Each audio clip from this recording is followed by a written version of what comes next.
Interrompeu a gravação. Aí, só isso. Depois acabou e ele já grava, né? Isso aí já tá gravando. Bom, tá bom. Aí já vai ficar no YouTube, é?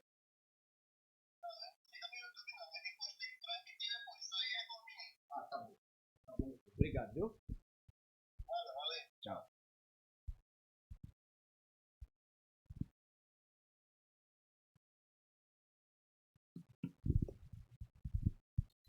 Eu quero saudar a todos com a graça, a paz e as misericórdias de nosso Senhor e Salvador Jesus Cristo. Vamos orar ao Pai para que nós possamos experimentar o melhor dele através dessa mensagem dessa manhã, em nome de nosso Senhor e Salvador. Senhor, nosso Deus e Pai, nós queremos crescer, como disse o apóstolo Pedro, na graça e no conhecimento de nosso Senhor e Salvador Jesus Cristo. Nós tivemos os olhos do nosso coração iluminados para crer nas verdades que foram reveladas. E é um prazer poder estar numa igreja que tem um compromisso de pregar a graça de Deus. O evangelho da incircuncisão, o evangelho das insondáveis riquezas de Cristo. O mesmo evangelho que o apóstolo Paulo pregou. Portanto, ó Deus, que eu seja a tua boca, que eu possa ser um instrumento poderoso para que através dessa mensagem vidas possam ser tocadas, abençoadas e transformadas, porque o apóstolo Paulo disse, o evangelho ele é o poder de Deus para a salvação de todo aquele que crê. Amém. Você vai abrir a sua Bíblia, por favor, você que está me assistindo também pela internet, em Mateus. Você não terá dificuldade para encontrar Mateus. Mateus capítulo 5, nós vamos meditar sobre o tema não matarás. É o tema de hoje, é o 6º mandamento que diz não matarás. Mateus 5, versículos 21 a 26. Abra sua Bíblia, por favor. Mateus 5, versos 21 em diante. Assim diz a Escritura Sagrada. Ouvistes que foi dito aos antigos, não matarás. E quem matar estará sujeito a julgamento. Eu, porém, vos digo que todo aquele que sem motivo se irá contra seu irmão estará sujeito a julgamento. E quem proferir um insulto a seu irmão estará sujeito a julgamento no tribunal. E quem lhe chamar tolo estará sujeito ao inferno de fogo. Irmãos, eu temo diante dessa palavra. Se, pois, ao trazeres ao altar a tua oferta, ali te lembrares de que teu irmão tem alguma coisa contra ti, deixa perante o altar a tua oferta. Vai primeiro reconciliar-te com teu irmão, e então, voltando, faz a tua oferta. Entra em acordo sem demora com teu adversário, enquanto estás com ele a caminho, para que o adversário não te entregue ao juiz, o juiz ao oficial de justiça, e sejas recolhido à prisão. Em verdade te digo que não sairás dali enquanto não pagares o último centavo. Queridos, o texto que acabamos de ler, ele começa assim, ouvistes que foi dito aos antigos, não matarás. É o 6º mandamento. Mas Jesus disse assim, eu porém vos digo, olha lá, eu porém vos digo, ou seja, Jesus agora, ele não traz uma nova revelação, Jesus não está trazendo aqui um novo método de ensino. O que Jesus veio foi dar o pleno cumprimento da lei. É como se mais ou menos Jesus estivesse dizendo àquelas pessoas que o estavam ouvindo, vocês agora deixem de ouvir o ensino desses fariseus e escribas e prestem atenção naquilo que eu vou lhes dizer. Eu, porém, vos digo. Jesus está citando o 6º mandamento, mas ele vai trazer a interpretação correta desse 6º mandamento. E o que proíbe o 6º mandamento? Proíbe a matança. Proíbe tirar a vida do próximo sem motivo.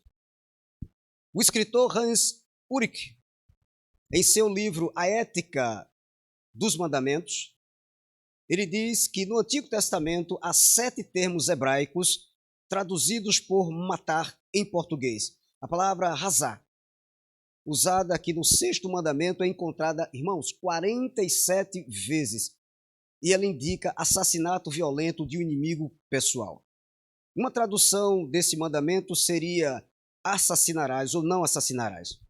Este verbo nunca é usado para indicar um assassinato em legítima defesa ou uma morte acidental ou execução de criminosos ou em situações de guerra. Eu queria levá-los ao Antigo Testamento, ao livro de Êxodo, no capítulo 21. Êxodo 21, abra sua Bíblia, por favor. Vamos conferir, como disse Paulo aos Coríntios, coisas espirituais com espirituais. No livro de Êxodo, segundo livro da Bíblia, Êxodo, você tem Gênesis e Êxodo. Êxodo capítulo 21, a partir do verso 12. São as leis que foram dadas ao povo de Israel. Êxodo 21, a partir do versículo 12, é a lei acerca da violência. Presta atenção ao que a palavra diz. Quem ferir a outro de modo que este morra, também será morto. Porém, se não lhe armou ciladas, mas Deus lhe permitiu cair em suas mãos, então te designarei um lugar para onde ele fugirá. Era uma chamada cidade refúgio. Verso 14, a palavra diz: se alguém vier maliciosamente contra o próximo, matando a traição, tirá-lo-ás até mesmo do meu altar para que morra. Estas eram leis que foram dadas ao povo de Israel com relação à questão de violência, com relação a crimes. Então, Deus ordenou que fossem criadas cidades refúgios, onde aquelas pessoas que estavam envolvidas nesse tipo de criminalidade, elas fossem afastadas até que fossem julgadas. Ainda em Êxodo capítulo 22, no verso 2, veja o que a palavra diz aí. Se um ladrão for achado arrombando uma casa e, sendo ferido, morrer, quem o feriu não será culpado do sangue. Em Deuteronômio 19, eram leis que foram dadas ao povo de Israel para que a ordem fosse mantida. Em Êxodo 19, versículos 4 em diante. Livro de Êxodo, capítulo 19, versículo 4. Este é o caso tocante ao homicida, que nelas, isto é, nas cidades refúgios, se acolher, para que viva. Aquele que, sem o querer, ferir o seu próximo, a quem não aborrecia dantes.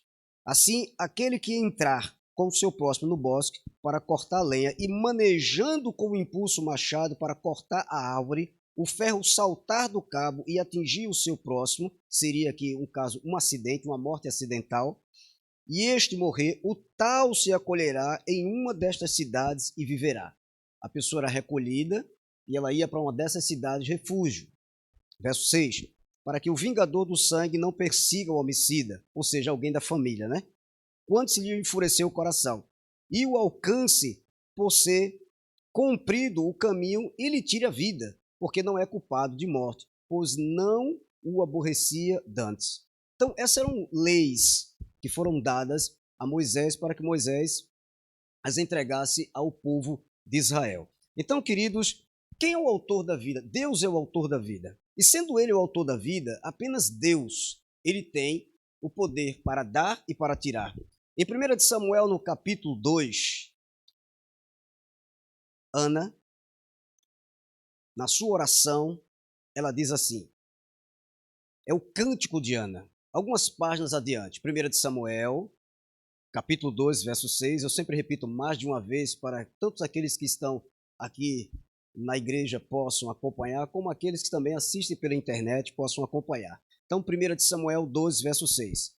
Eis o que a palavra nos diz. O Senhor é o que tira a vida e a dá, faz descer a sepultura e faz subir.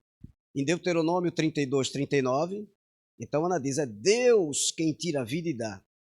Ele é o autor da vida e só ele pode tirar. Deuteronômio 32, verso 39. Deuteronômio 32, 39.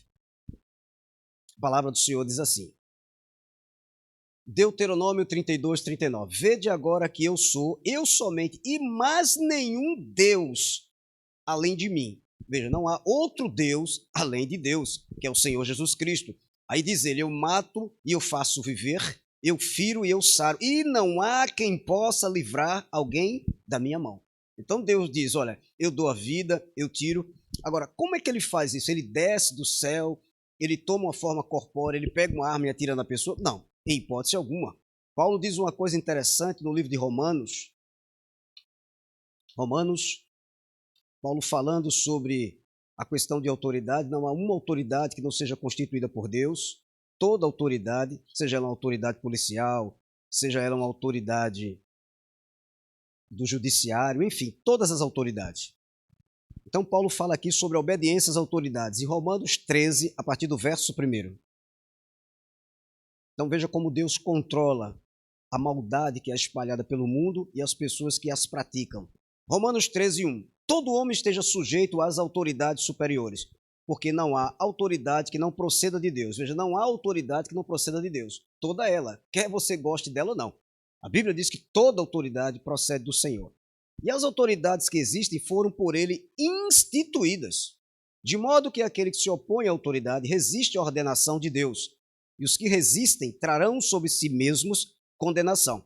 Porque os magistrados não são para temor quando se faz o bem, e sim quando se faz o mal.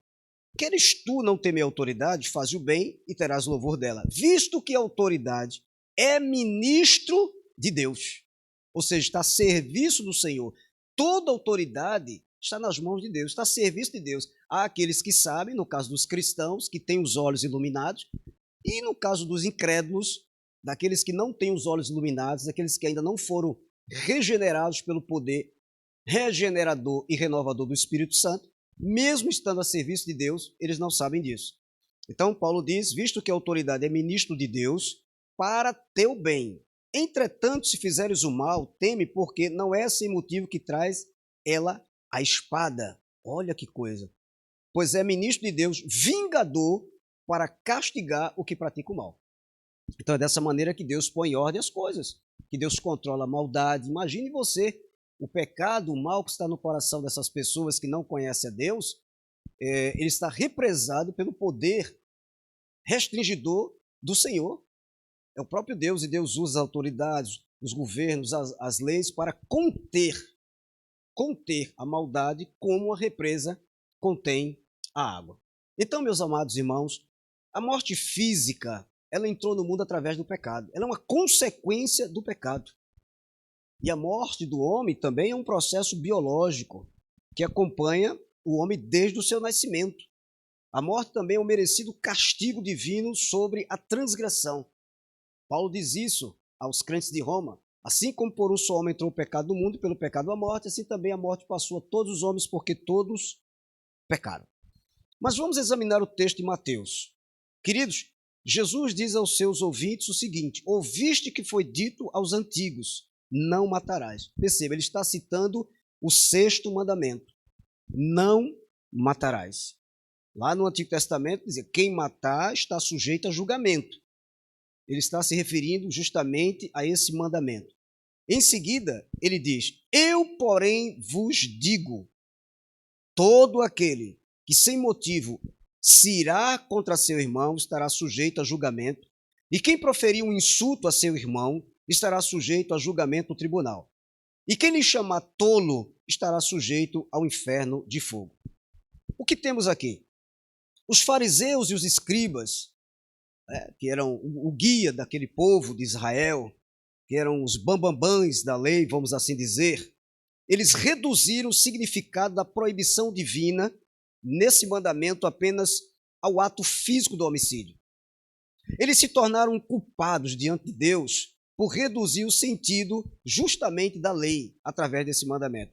A verdade é que os escribas e fariseus, eles tinham despido, irmãos, esse mandamento que diz: não matarás, o seu verdadeiro e grandioso conteúdo, conduzindo meramente apenas ao homicídio literal. Há uma questão da letra, mas Paulo diz que a letra mata. Assim, esses líderes religiosos se sentiam perfeitamente tranquilos acerca da lei no tocante a esse particular, conquanto se não cometessem um crime ou um assassinato literal, o 6º mandamento não se aplicava a eles. E assim iam ensinando ao povo.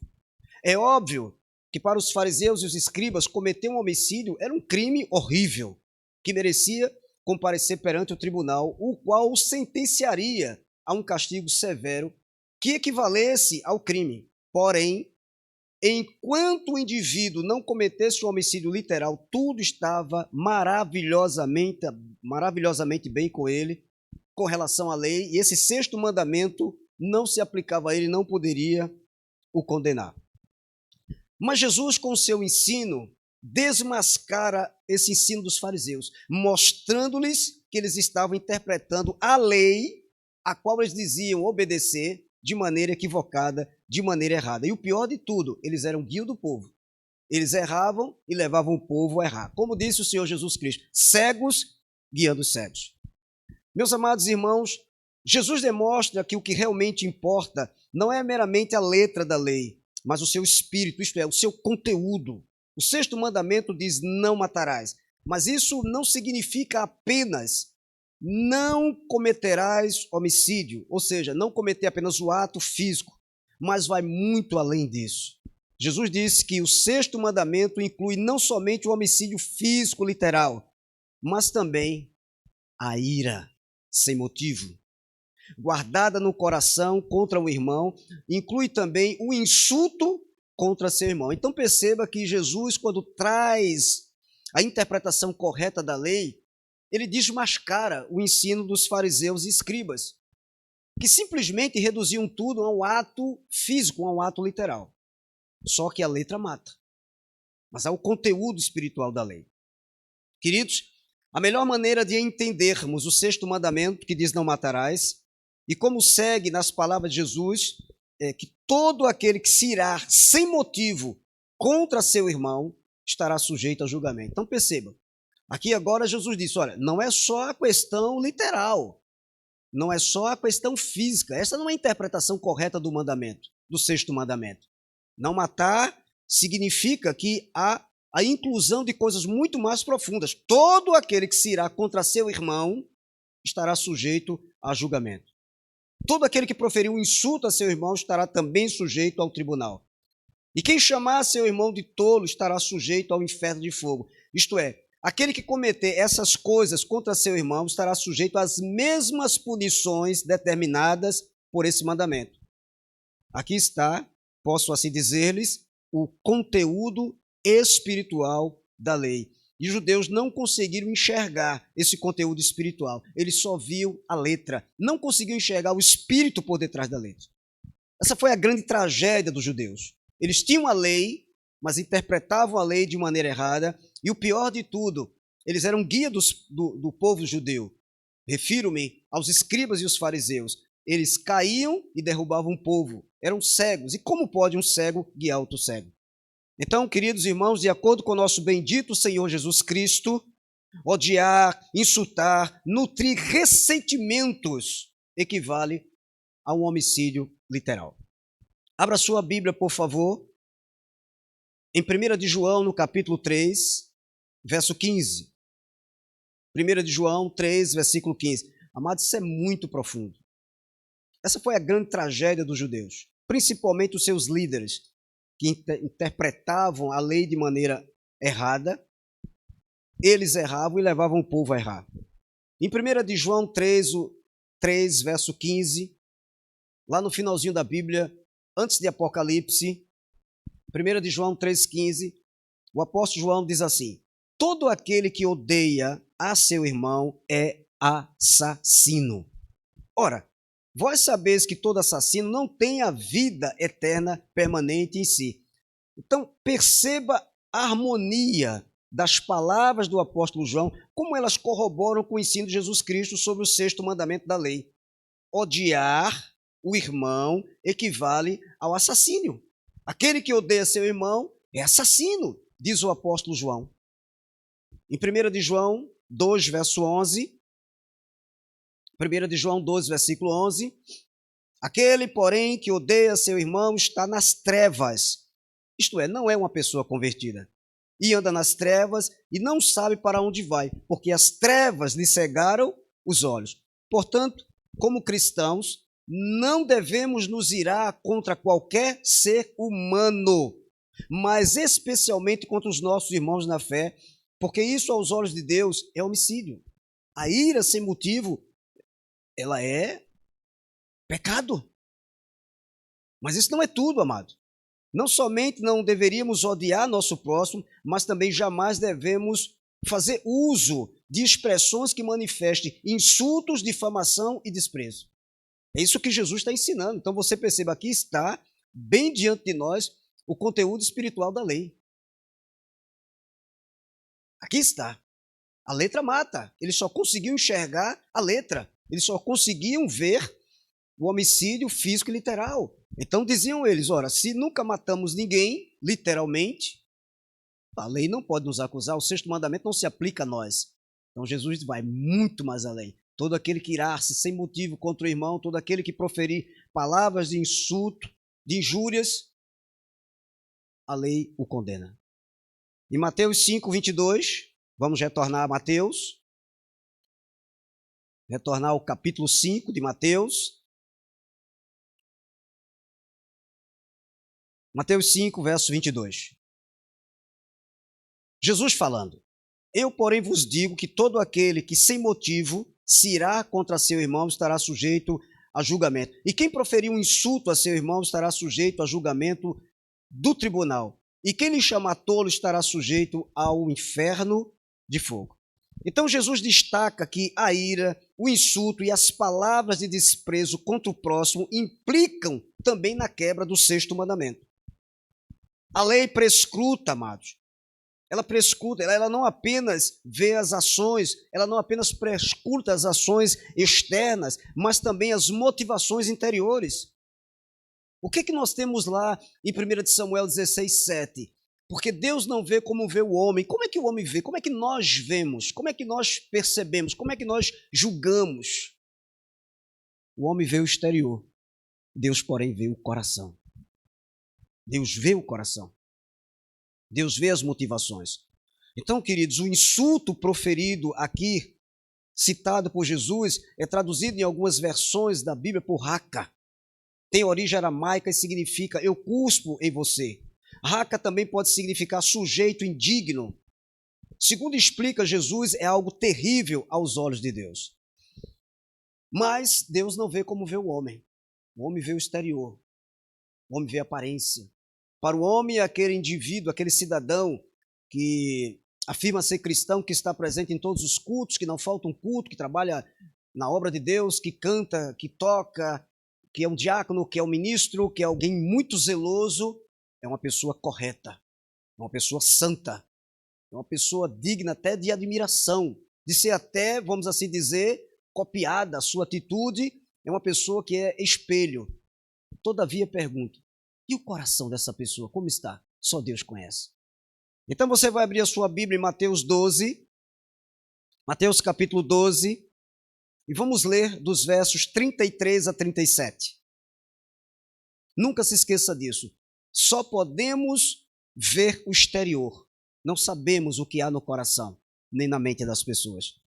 Mateus 12, a partir do verso 33, palavras do nosso bendito Senhor Jesus Cristo que desnudam de uma maneira extraordinária a todos nós. Ou fazer a árvore boa, árvore é uma metáfora, são pessoas, né? Ou fazer a árvore boa e o seu fruto bom, ou a árvore má e o seu fruto mau. Porque pelo fruto se conhece a árvore. Raça de víboras, como podeis falar coisas boas sendo maus? Porque a boca fala do que está cheio o coração. As palavras que saem da nossa boca revelam o estado do nosso coração. Incrível, né? No verso 35 ele diz, o homem bom tira do tesouro bom coisas boas, mas o homem mau do mau tesouro tira coisas más. Digo-vos que de toda palavra frívola que proferirem os homens dela darão conta no dia do juízo. Por quê? Pelas tuas palavras serás justificado e pelas tuas palavras serás condenado. Jesus continua com esse assunto mais adiante, em Mateus 15, a partir do verso 16. Mateus 15, a partir do versículo 16. Então Jesus dá o pleno cumprimento da lei, foi para isso que ele veio. Mateus 15, 16. Jesus, porém, disse também, vós não entendeis ainda? Não compreendeis que tudo que entra pela boca desce para o ventre e depois é lançado em lugar escuso? Ele estava falando da questão dos alimentos físicos, mas agora Percebam o que ele diz no verso 18. Mas o que sai da boca, agora ele vai falar do que vem lá de dentro do coração. Não é o que entra, não é o alimento, é o que sai. São palavras. Mas o que sai da boca vem do coração. Quer dizer, o que eu falo vem lá de dentro do coração. E é isso que contamina o homem, porque do coração procedem. Olha o que procede do coração: maus desígnios, homicídios, adultérios, prostituição, furtos, falsos testemunhos, blasfêmias. São estas coisas que contaminam o homem, mas o comer sem lavar as mãos não o contamina. Então perceba. Eu lhes falei agora há pouco que em 1 Samuel 16, verso 7, a Bíblia nos diz que Deus não vê como vê o homem vê o exterior, Deus, porém, vê o coração. E Jesus agora diz que maus desígnios está na mesma classe de homicídio e outros pecados como adultérios, prostituição, furtos, falsos testemunhos e blasfêmias. Por quê? Porque essas coisas vêm do coração. Ela vem lá de dentro, onde ninguém pode olhar, onde ninguém pode ver, onde a ciência não vai, onde a medicina não vai, onde os equipamentos mais sofisticados não conseguem detectar a alma do homem. Os maus pensamentos, amados, ele equivale ao homicídio. Aquele que odeia seu irmão é assassino, disse João. Então, não matarás, o 6º mandamento. O assassínio não envolve somente a destruição de uma vida física de outra pessoa, mas também envolve a tentativa de destruir a reputação de alguém, utilizando-se de quê? De palavras caluniadoras, difamadoras. Então você pode dizer: pastor, mas eu nunca tirei a vida de ninguém, eu nunca destruí a vida de ninguém no ato físico. Mas as palavras que saem da boca também muitas vezes destroem uma família, uma reputação, uma amizade. Lá em Tito, Paulo escrevendo a Tito, a epístola pastoral, Tito capítulo 3, no verso 2, Tito está antes de Hebreus e depois de 2 de Timóteo. Você tem 1 de Timóteo, 2ª epístola de Paulo a Timóteo, e depois você vem Tito, que é uma epístola pastoral. No capítulo 3, no verso 2, o apóstolo Paulo, o apóstolo Gentios, o nosso apóstolo, diz assim, Tito 3, verso 2, não difame a ninguém. Como é que se difama as pessoas? Com palavras. Com palavras. Nem sejam altercadores, mas cordatos, dando provas de toda cortesia para com todos os homens.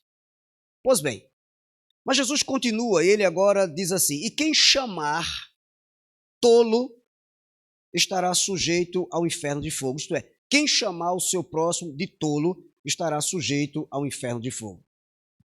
Meus queridos e amados irmãos, aqui está em foco nessas palavras alguma expressão abusiva mediante a qual a outra pessoa é atingida por nós.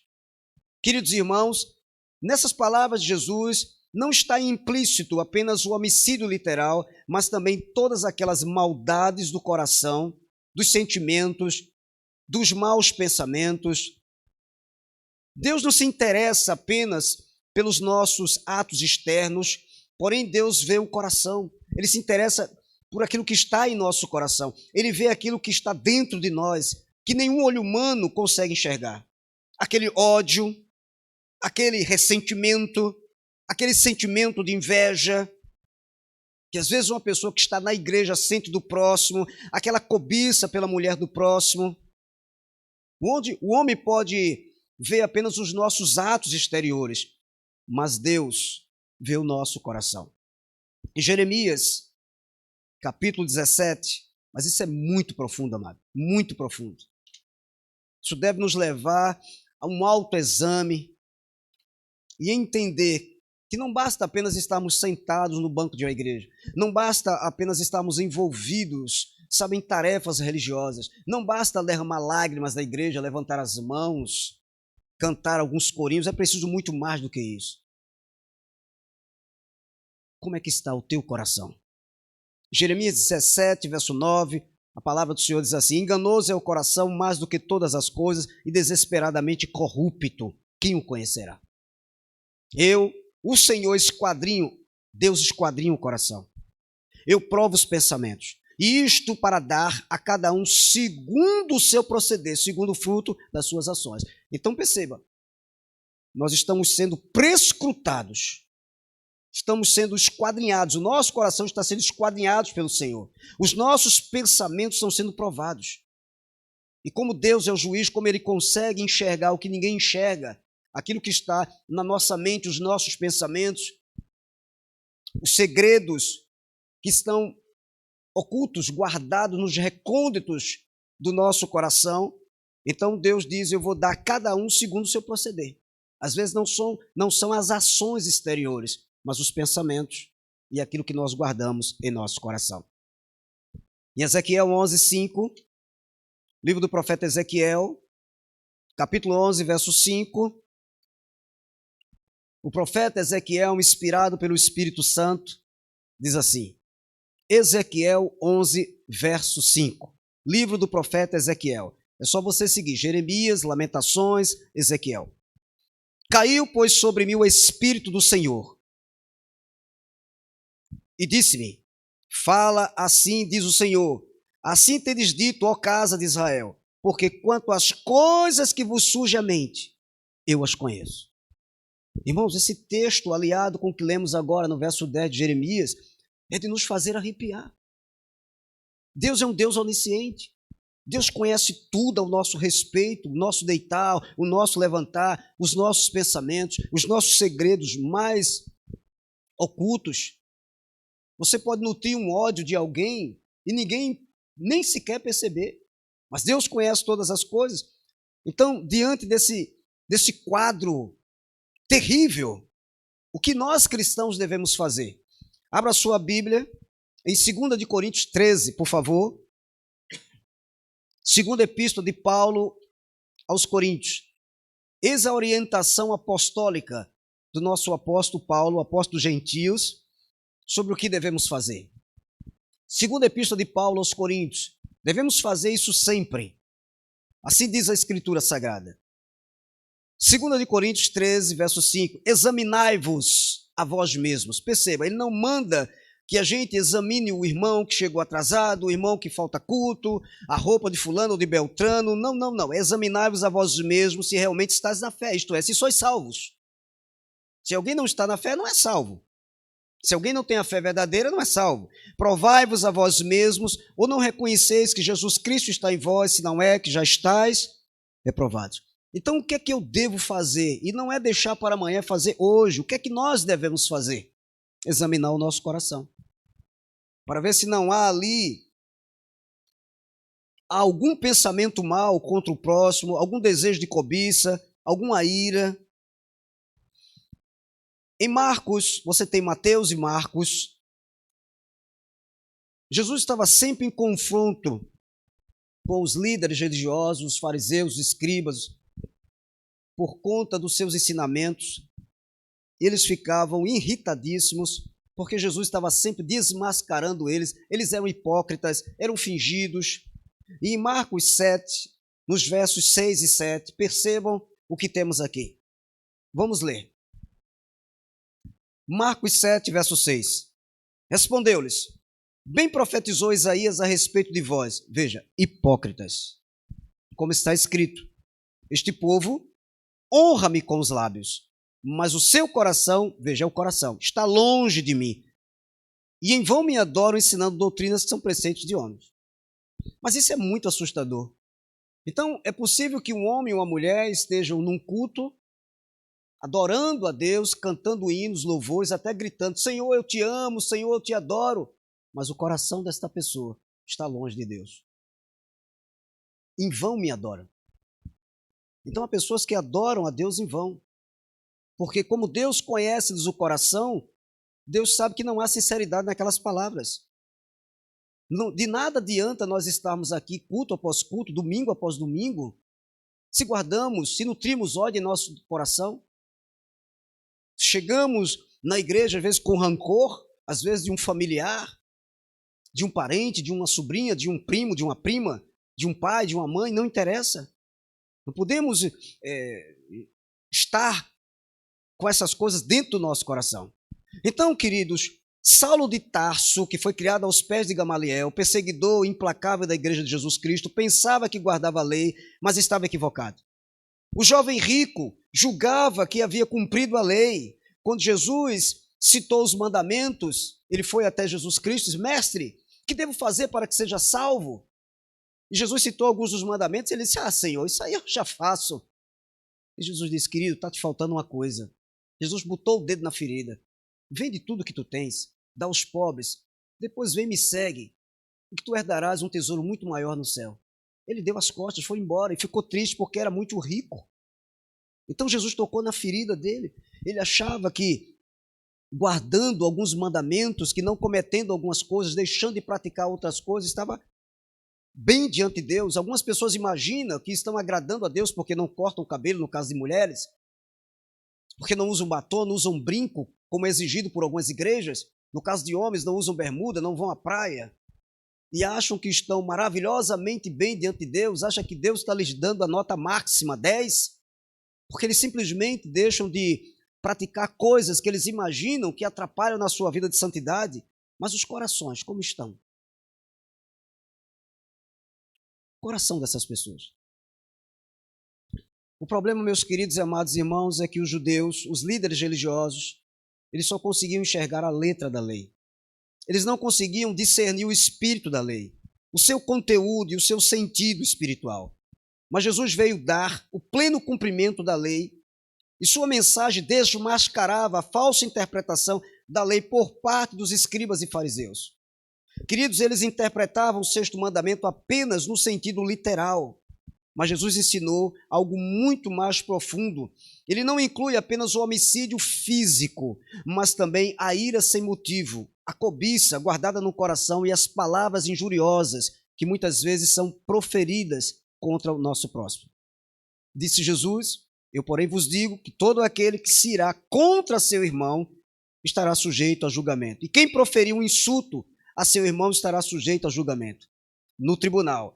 E quem lhe chama tolo estará sujeito ao inferno de fogo. O escritor cristão Richard Barclay acrescenta que chamar alguém de raca era o mesmo que chamá-lo de estúpido, idiota, imprestável. Quantos cristãos não são culpados de abrir suas bocas e proferir esses tipos de palavras? Ah, você é um idiota, rapaz. Você é um estúpido. Coisa condenada pela palavra. É quebra do sexto mandamento.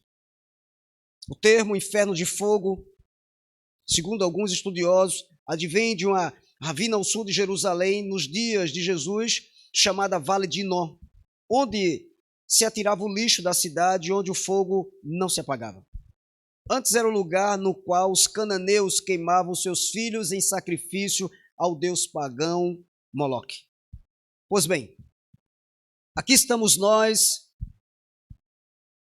aí está você, certos, convictos de que somos pessoas salvas, de que verdadeiramente estamos fazendo tudo que agrada a Deus e que tudo está muito bem conosco.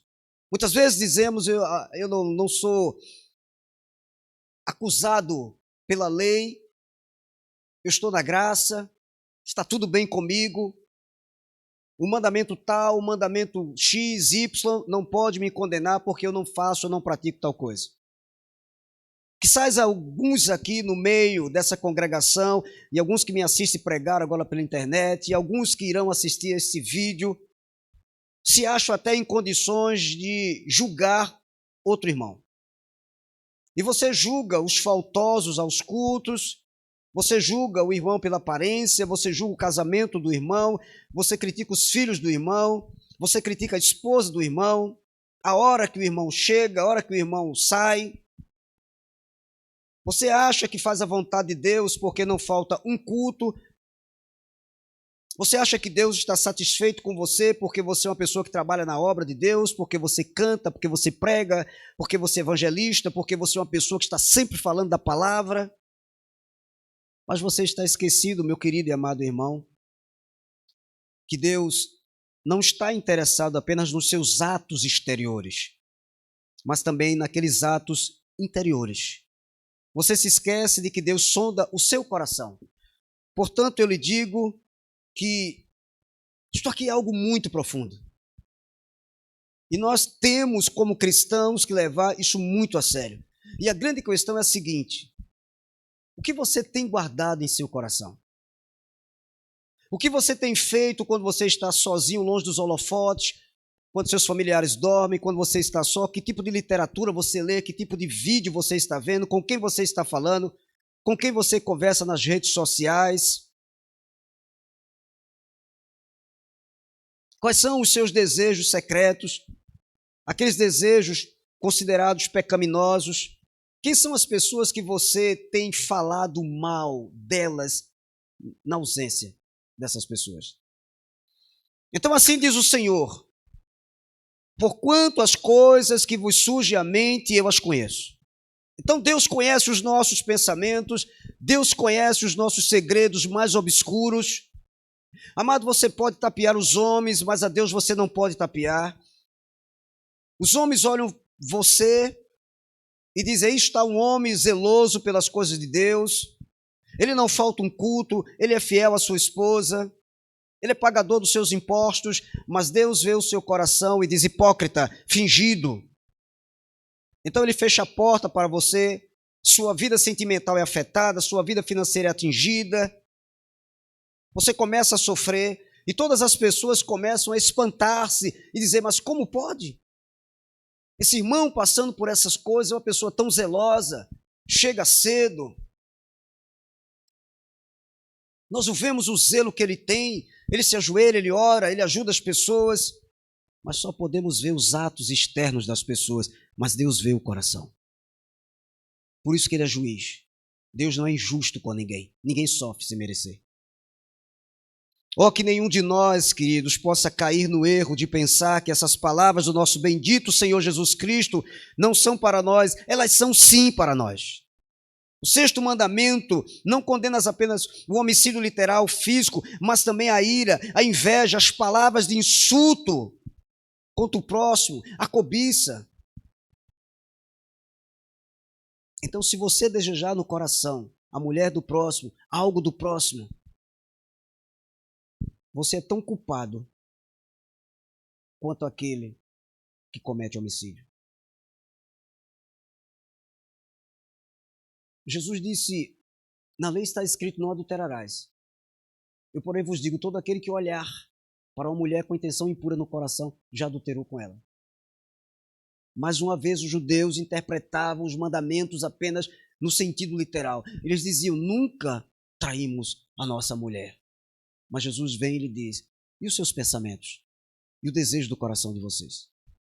Então, queridos, aquele que deseja a mulher do próximo, aquele que cobiça as coisas do próximo, é tão culpado quanto aquele que comete o ato externo. Devemos refletir, devemos examinar os nossos corações. E que esta palavra possa nos levar a um profundo temor ao Senhor, que tudo sabe, que tudo vê, aquele que prescruta os nossos corações. Todos aqui, você que me assiste, todos sem exceção, estamos desnudados diante do Senhor. Ele conhece os nossos pensamentos. Ninguém pode saber que você tem um ódio, que você odeia alguém, que você não suporta alguém. Isso está lá no teu coração. Mas Deus está vendo. Você pode pensar algo mal de alguém. Deus sabe, porque Deus sabe todas as coisas. Esta é a palavra que o Espírito Santo colocou no meu coração. Quem tem ouvidos para ouvir, que ouça.